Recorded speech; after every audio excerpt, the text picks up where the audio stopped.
the Niners have won 3 games in a row, and people are ready to throw them a parade. Best team in the league, Super Bowl favorites. Watch out for the 49ers. We were very impressed with their win against the Cardinals, but neither of us are willing to go that far yet. Why are you being so conservative about the 49ers? Okay, I'm going to give a little wider context to it, Iggy. Mm-hmm. When they were really crummy early in the season and people were really upset with a lot of things about the organization, I said, let's cool our jets. It's the early noise in the season. A lot of things happen. I was right about that. You were. Now, when people are saying, wow, they finally found themselves, I think this is a Super Bowl team. I have the same attitude as when they didn't do well. Let's cool our jets. Mm-hmm. They have 7 more games to play. Some of those games are against legitimate teams as opposed to the Rams and the Cardinals. Let's cool our jets. Let's be patient. Let's get real data in real life. And so I'm saying, yeah, the Niners have been very impressive. I think they're making progress. I'm not entirely sure. I'm not a genius. I'm not going to put them in the Super Bowl or say, or that they're even an elite team. I think they're going to win their crummy division, but I want to cool my jets. I need more time. I need more evidence about who they are. What do you think of that answer, Iggy? I think it's fair. They blew out the Cardinals. Okay, well, let's look at what the Niners have done this year. They're 4-0 against every team in their division so far. They've scored 30 points per game in their division games. So this is something they've done before. When they play teams that aren't in their division, they're 2-4, and they're scoring 19 points per game. So either that's a fluke, and they'll correct that starting this week when they face the Saints, who are a non-division opponent, or something is wrong with this team, and anytime they face a team they don't know very well, they underperform. We're going to find out right now, this week. Yeah, and so all I'm saying is, as opposed to making any declarations, Iggy just gave you very good stats. As opposed to saying, I proclaim they're a Super Bowl team. I want to see. Because they beat Colt McCoy? Right? Like, wow, that changes everything. Yeah, I mean, when you look at that Phoenix team or whatever they are, Arizona, they have about 3 or 4 good players, Iggy, right, Buda Baker, right. and I feel sorry for those guys, but that is a bad team. Even the little quarterback, when he plays, he is so inconsistent. That's and true. The coach, I got to say, the coach is like a functioning idiot. He's a verstunkene coach, Dad. He's a verstunkene coach. You know who? I'm going to name 2 verstunkene coaches. Him and the guy in Denver. Yeah. How about the guy in Vegas? Yeah, you're going to have a great New Year's Eve with that one. You know what's a good story, though? The guy in Indianapolis.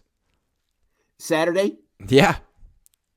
He's an offensive lineman. I love offensive linemen. Yeah. They're very thoughtful, cerebral people. God love him. He won a game. You know who would love this story if he were alive? Al Davis. Al Davis would be looking at Jeff Saturday and be like, why do I got to spend $10 million on this freaking guy when I could get Jeff Saturday? I feel like, was Art Shell not kind of similar to that? I mean, I don't really remember Art Shell's background, but it seems like offensive line. Yeah. Yeah, he was an offensive lineman. And leader. Al liked him very much. Yep. I didn't really know him very well. I can tell you that Art Shell is a very bright man, very serious, and he's soft-spoken, intelligent, and a very nice man. He was very successful in his first stint. Very successful. Yeah. Yeah, he was. Anyway, so that's why we're being conservative about the 49ers. Yeah. Because it was just the Cardinals. Yeah. And again, so some of you are out there and is saying, Lowell and Iggy are haters. No, we're not. We're not haters and we're not lovers. We're not emotionally involved. We're trying to be dispassionate, to be honest. And I know a lot of you who watch, not all of you, but some of you are younger and most of you are fans. And you think, well, why aren't they feeling the way we feel? We're journalists. Yeah. We don't have the feeling. We're not invested in winning or losing. We just cover the team. And as someone who is used to cover a team and knows how to look at a team, I say I need to know more. Also, it's not a young team or a new team. This is a team that's been around for a long time, and the only way they can really prove themselves is in the playoffs. So you had 3 good games in a row in November. Nice. Way to go. Hopefully that leads to something in January and just in February, because you guys haven't gotten it done yet. Like, the way I look at this team, remember the Houston Rockets with Chris Paul and James Harden? Yeah. They were good. And they won a lot of games, and they talked a lot of shit, and they puffed their chest out, but they never did anything. Ever. The Niners right now are the Rockets until they win something. I'm with you. So I don't care who they beat in the regular season or what their record is at the end of the year. Win the championship or not. Who are you guys, champions, or are you guys wannabes? Because right now you feel like a bunch of wannabes who give yourself credit for whatever. This year you have a chance to win it. NFC is wide open, and everyone says you guys are the most talented teams. Do it. But Iggy, even before the playoffs, I'd like to see how they do against Miami. Hey, listen, I'd like to see how they do against Washington. That's right. Washington looks pretty good. I mean, Washington, you'd always think these guys suck. Well, apparently they don't. And they have Washington. That's right. So Yeah, it's Miami, Tampa, Seattle, and then Washington. That's a 4-game stretch. Yeah, and what I would say, that stretch is not the highest degree of difficulty, but it's challenging. And I'll tell you something else, Ziggy. Even if the Niners are really good, they're going to lose one of those games. That's true. And it's hard to say which one. Of those games. They will. It's just how it is. Dave says, Grant, I can't always catch your daily show, so I tend to message often when I can. Good to see Mason on the field. Shanahan needs to open eyes. Yeah, just open your eyes, buddy.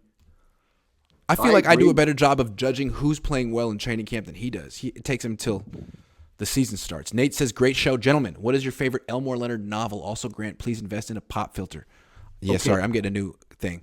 I'm going to thank you for it. I love Elmore Leonard.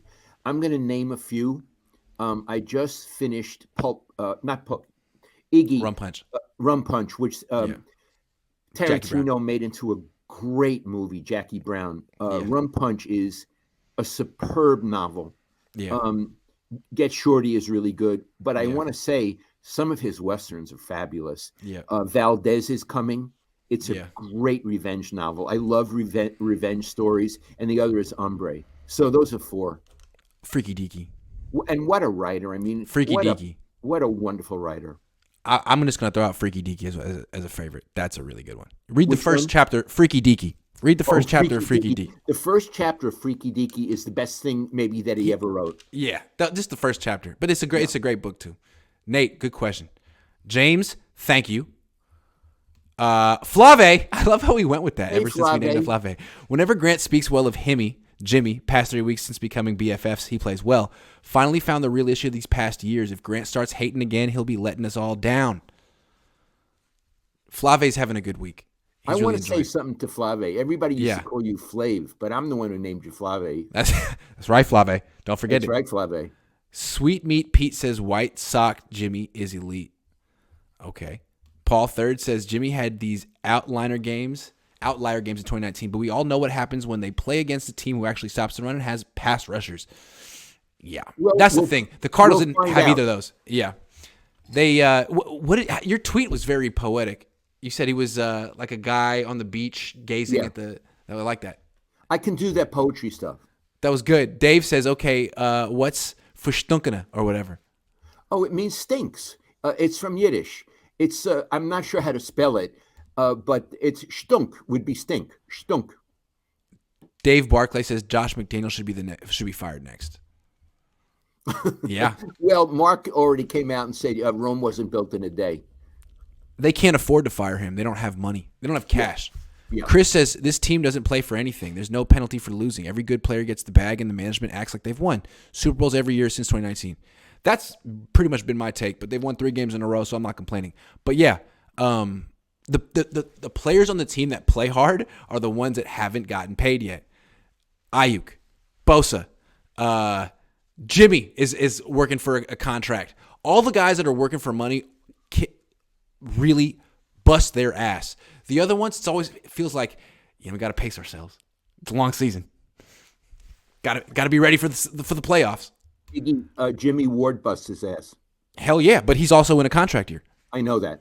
Not Brian Greasy says, not due to money or offensive weapons. Garoppolo's success has been solely due to the talent of quarterback coach prodigy Brian Greasy. No experience necessary. Lance is next.